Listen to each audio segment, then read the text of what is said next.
So while waiting for the next speaker then, I guess now after having seen the outline of the vision of the FuturICT program, and it's actually very grand visions, we will now have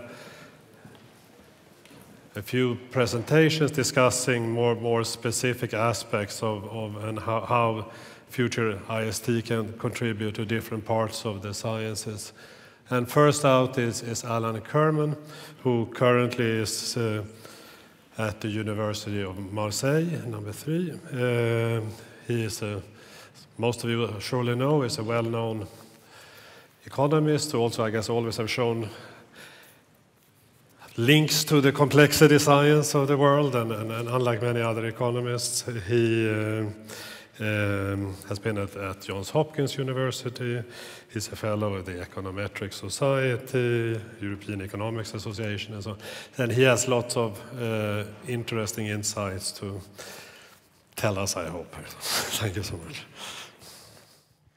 Well, thank you very much. Can you hear me? Okay. I'm afraid I'm just an economist, and as somebody said, an economist is somebody who didn't have the charisma to become an accountant. And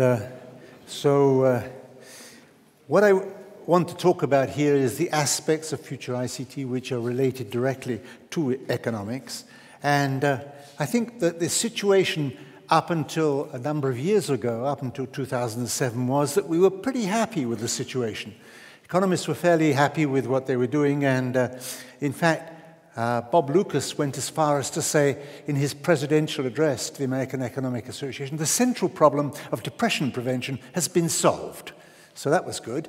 And 2004, Ben Bernanke, who's now somewhat modified his views, was celebrating the great moderation. That meant that the volatility, the variability in macroeconomic data had essentially been diminished to a point where we had it under control. And since, however, the 70s, we've been building these models for a long time now, and what we had in mind as economists were two things. First of all, we said the macroeconomic phenomena had to be explained as resulting from the behavior of rational, optimizing individuals. And the second was that we were dealing with economies that were in equilibrium. And out of equilibrium phenomena were off the agenda. There were good theoretical reasons for that, but I can't go into them here. But these models seemed pretty adequate until recently. And now if you are a cynical sort of person, you would say, well, it's a bit like having learned how to sail a boat when there was no wind. And when there's no wind, pretty much any way of sailing a boat will work. But I think there was, however, a solid structure which worked pretty well in calm periods. And then, of course, we're faced with today's crisis. Dirk Helbing doesn't like that little thing up in the corner. It was an economist in 2008 who said that economic theory was sort of melting down like a chocolate ice cream, and where it went wrong and how the crisis is changing it. But I think that the point is that the economist felt that there was something fundamentally wrong with economic theory at the time, and the system's still going through paroxysms. And when you hear the explanations about that, what do you hear about? Networks of banks, trust, contagion. Now, those are phenomena which are not part of our standard macroeconomic models, but they are very important. And the point is that we have not put enough emphasis on the interdependence of and interaction between individuals. And in a sense, with more and more data available, and with modern technology and the capacity now to look at these things, we should pay much more attention to this interaction and the consequences of it. And you see, what I think should be our major challenge is to explain crises. To have models which work in calm times is not really the point. I think what we really need, and the real cost to humanity, is when you have these crises. And the estimate that Dirk gave, I think, is an underestimate, because it doesn't really account for all the suffering that happens when we go through a crisis, all the unemployment and all the difficulties that it creates. Now, what's happened? Globalization, improved communication, and increased information have actually changed the nature of our economic system. And what we have to do now is build models which capture these aspects, and this requires new approaches. So I think to do this, to capture this sort of interactive system, we need to learn lessons from evolutionary biology, ecological models, and statistical physics, and that we should not be afraid to adopt these tools, to adapt them to our models. Here's what Trichet had to say. He was the governor of the central bank, the European Central Bank at the time, about how he felt about what current economic theory was doing for him during the crisis. Macro models failed to predict the crisis. As a policymaker during the crisis, I found the available models of limited help. In fact, I would go further. In the face of the crisis, we felt abandoned by conventional tools. In the absence of clear guidance from existing analytical frameworks, policymakers had to place particular reliance on our experience. Judgment and experience inevitably played a key role. But it's not enough, I think, that we should simply say, well, when things get bad, we have to rely on a sort of pragmatic approach, people just using their experience. What we want to be able to do is to be able to understand better the phenomena in question. And what did Trichet suggest? Well, he said, in the face of the crisis, we felt abandoned by conventional tools, but the lesson is that we should not be sticking to one model. And what his point was, we should be trying to get inspiration from other fields, physics, engineering, psychology, biology, and so forth. Bringing experts from these fields together with economists and central bankers is potentially very valuable. And if the governor of the European Central Bank is telling you that, then I think we have at least to listen. Let me give you another example. This is Lord Adair Turner, who's responsible for the Financial Services Authority in the UK. And he said there is also a strong belief, which I share, that bad or rather oversimplistic and overconfident economics helped create the crisis because there was a dominant conventional wisdom that markets were always rational and self-equilibrating, that market completion by itself could ensure economic efficiency and stability. Increasing trading activity was therefore axiomatically beneficial. And that prevailing view led people to conduct policies and to introduce things which, if you think about it afterwards, were not really justified. So think about, this is Lord Robert May, the president of the Royal Society, an ecologist. And I think in other fields there's been a shift away from what he called the comfortable consensus. The standard view was that large systems in nature were intrinsically stable, just the same as the economic system was supposed to be in some sense intrinsically stable, self-adjusting. And furthermore, people said, well, the state of these systems is a result of a long evolution towards optimality. But both of these views have been challenged in other disciplines, in particular, for example, in ecology. And I think that that's the point. We have to get used to the idea that we're studying systems which are not necessarily in equilibrium and which are not necessarily self-stabilizing. Now, of course, it's not any good to stand up here and say, well, economists just got it all wrong. Many economists have been working on various aspects of economic theory and trying to incorporate the sort of thing I've been talking about. The whole idea of rationality as specified by economists has been re-examined by Simon, Kahneman, and Tversky, Vernon Smith, Cameron, and so forth. Game theory, as soon as you give a talk like the one I'm giving, some good economists will say, but what about game theory? There, people do interact with each other. They do take care of what the other people are thinking. And surely, in that case, we are taking account of these things. But game theory has a difficult problem, and here is an illustration from Charlie Schultz. Before the academic debate on this, game theory has a huge problem which implies an enormous amount of reasoning capacity on the part of the people participating. Here's an illustration, you see. Every year, Lucy holds up the football for Charlie Brown. And she says, could I interest you in a little kicking off practice? I'll hold the ball, Charlie Brown. You come running up and kick it. It's a deal, he says. I know what she's got on her mind. Every year she pulls the same trick on me. She jerks the ball away just as I try to kick it. This time she knows, I know, she knows that I know, she knows, I know what she's going to do. So he says, I'm way ahead of her. And that's exactly game theoretic reasoning. What happens? Whoop, she whips the ball away. He falls on his back, as usual. And what does she say? I figured you knew that I knew you knew I knew that you knew I knew you knew, so I had to jerk it away. So she reasons to n+1. Now, if these people were perfect game theorists, they would never stop their reasoning. This would be an infinite regress, and they'd still be sitting there wondering what was going on. So game theory, although it has many interesting applications, as a standard for how people are reasoning in big situations where there are many people around them and they're interacting with many people, is probably not the ideal weapon, although it's very useful in some small, specific, well-defined problems. Okay, so as I said, not only has game theory, we've also now come to study in much more detail networks. And yet, what you hear from the people who've introduced networks into economic theory is that, unfortunately, there's a paucity of data about economic networks.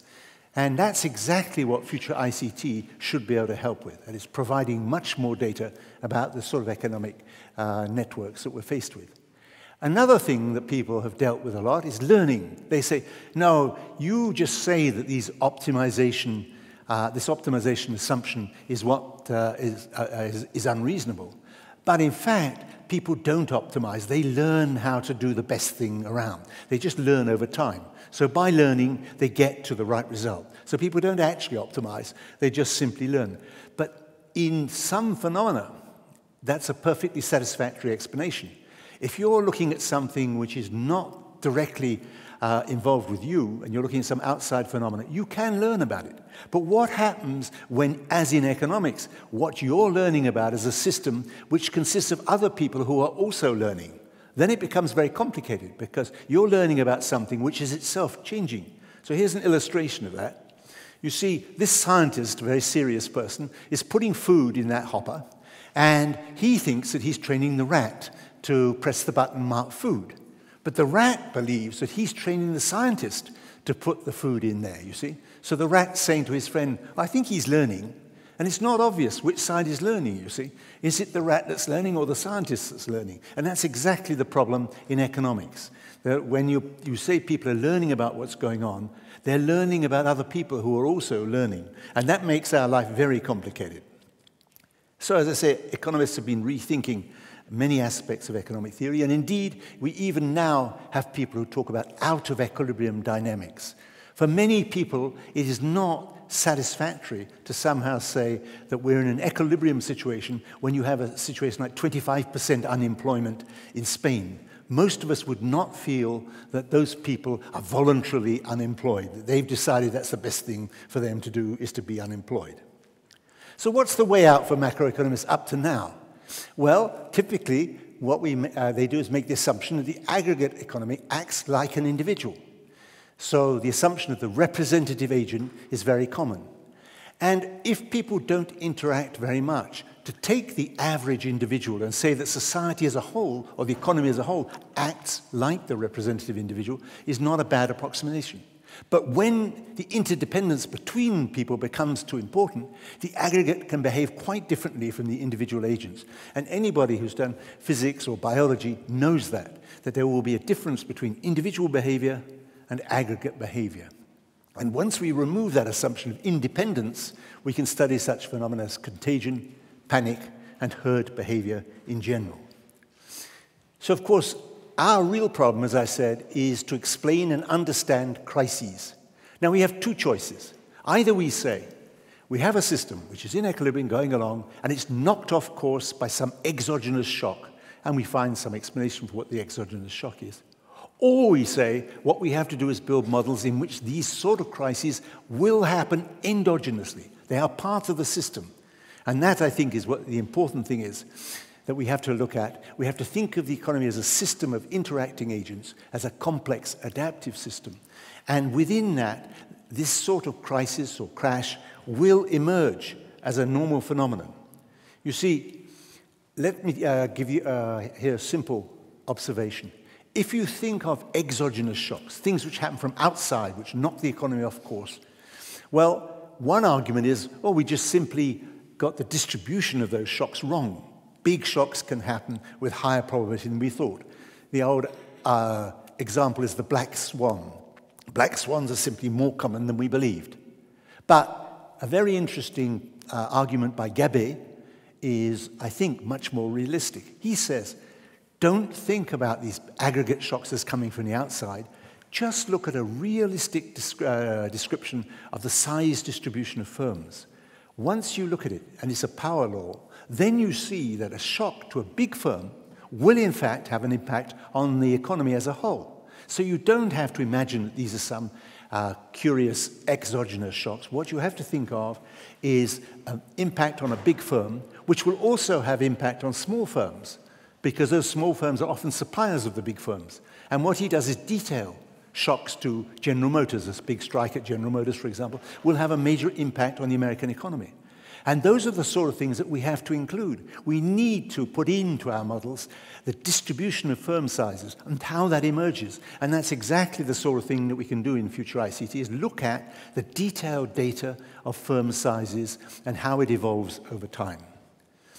And back to our basic assumptions, well, Trichet again says, drop the atomistic optimization agents. And then what we have to think about is behavioral economics, agent-based modeling. Such approaches, he said, are worthy of our attention. And if the European Central Bank governor says they're worthy of our attention, we should pay attention, indeed.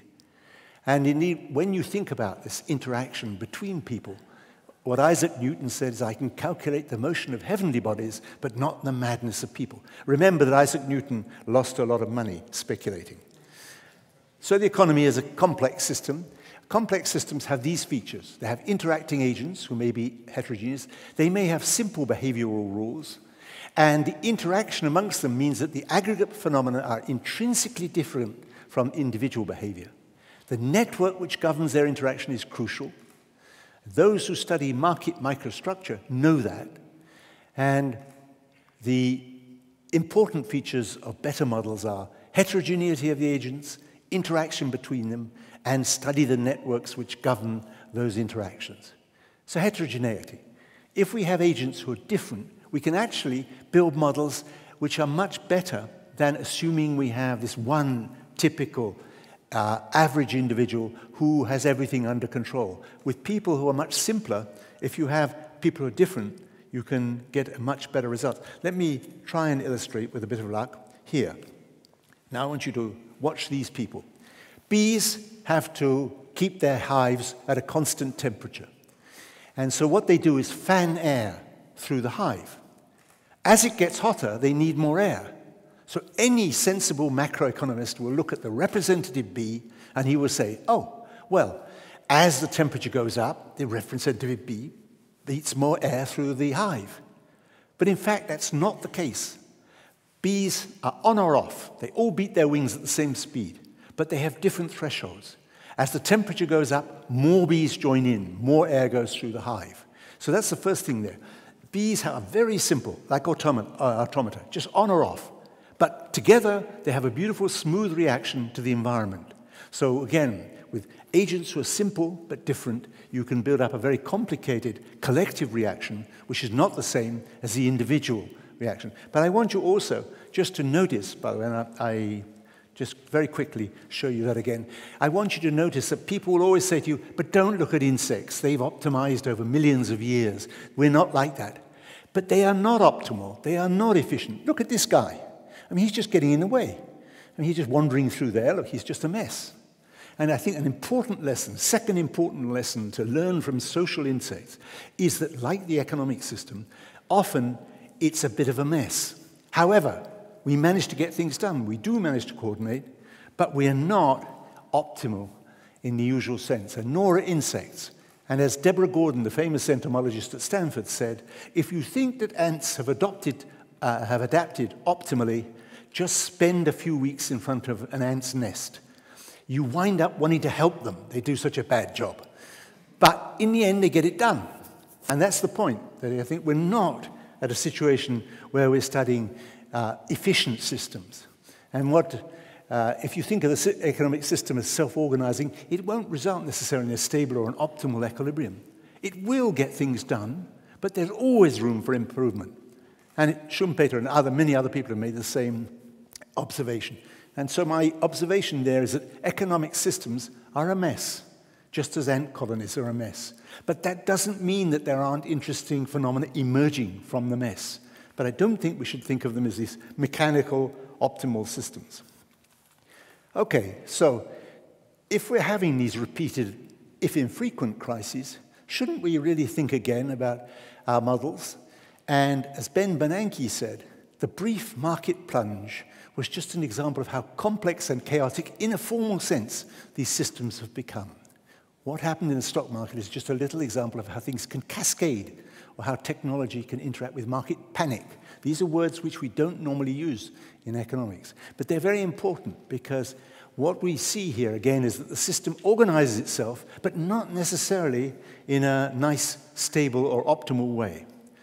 And Hayek, well, of course, Adam Smith, David Hume, but Hayek also asserted that you should leave markets alone because they do self-organize. But unfortunately, we have no reason to believe that they self-organize in a stable way and that they don't, in fact, sometimes collapse.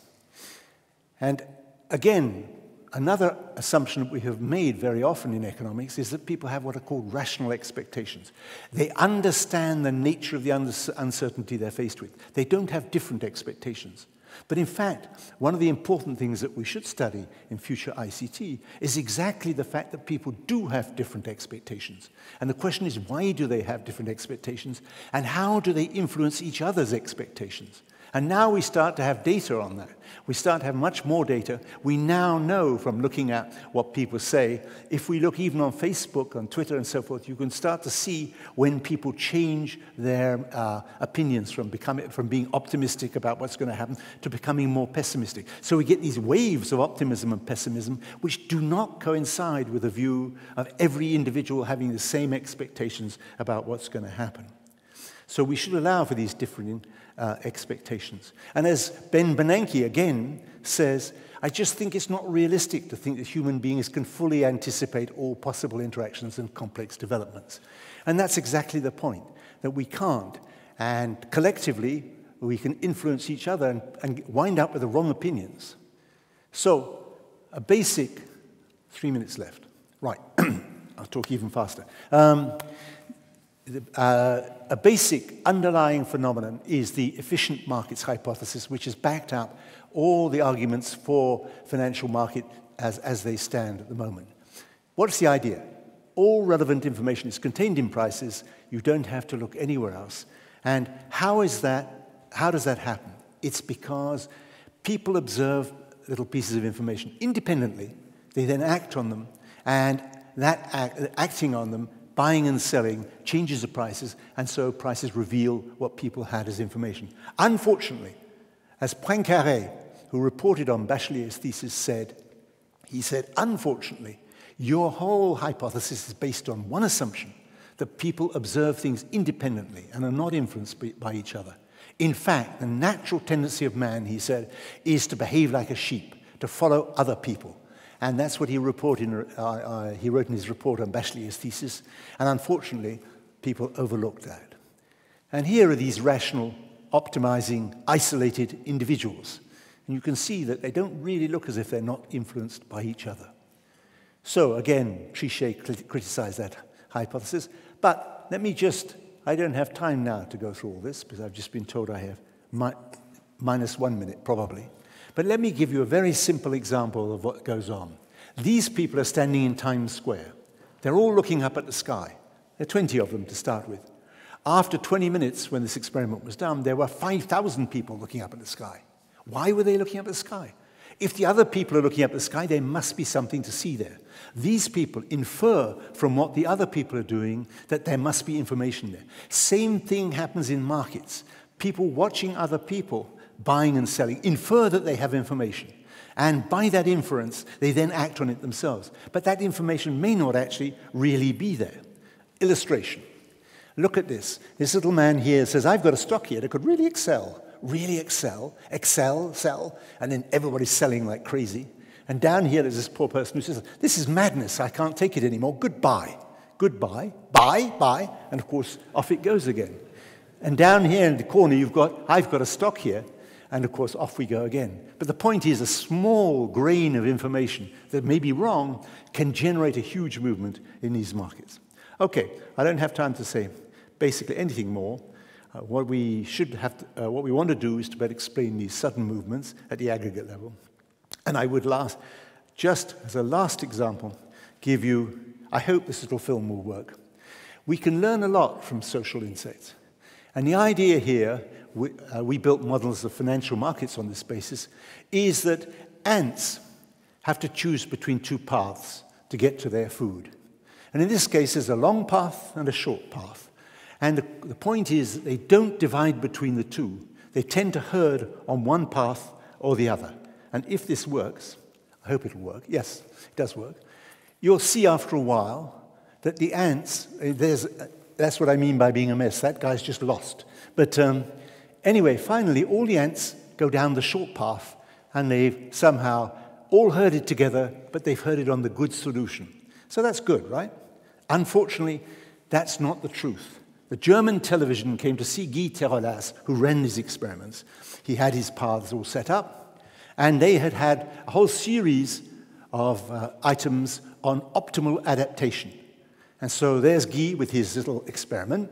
They have the ants go, and what happens? The ants all go down the long path. So the German television people say, unmöglich, can't accept that. So Guy says, I'm very sorry, and puts his ants back again, and they all go down the long path again. So the German television gets very upset. They pack up their cameras, and they're ready to leave. And then Guy runs it a third time, and this time they choose a short path. And in the television program, what do you see? Just the short path. But the whole point is, once again, that it's not the fact that ants find the optimal solution, but it is the fact that they all herd on one solution to the problem. And that's typical in financial markets. Once things start to self-reinforce, then people will tend to follow it. If people are chartists and they believe that the market is going up, more and more people will go to that, and that will self-reinforce. And then suddenly it will swing the other way. But those sudden swings are endogenous. They're because people are following each other. And those are the sort of things we have to study. Right, so I have to finish, and I will jump everything else here. And you won't see the evolution of the global financial network and what the danger signs were. And you won't hear that Warren Buffett declared that derivatives are financial weapons of mass destruction.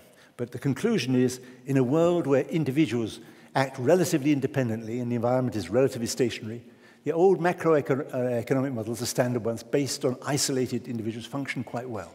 When they interact with each other more intensively, however, things can go really wrong. And financial markets are particularly vulnerable to that.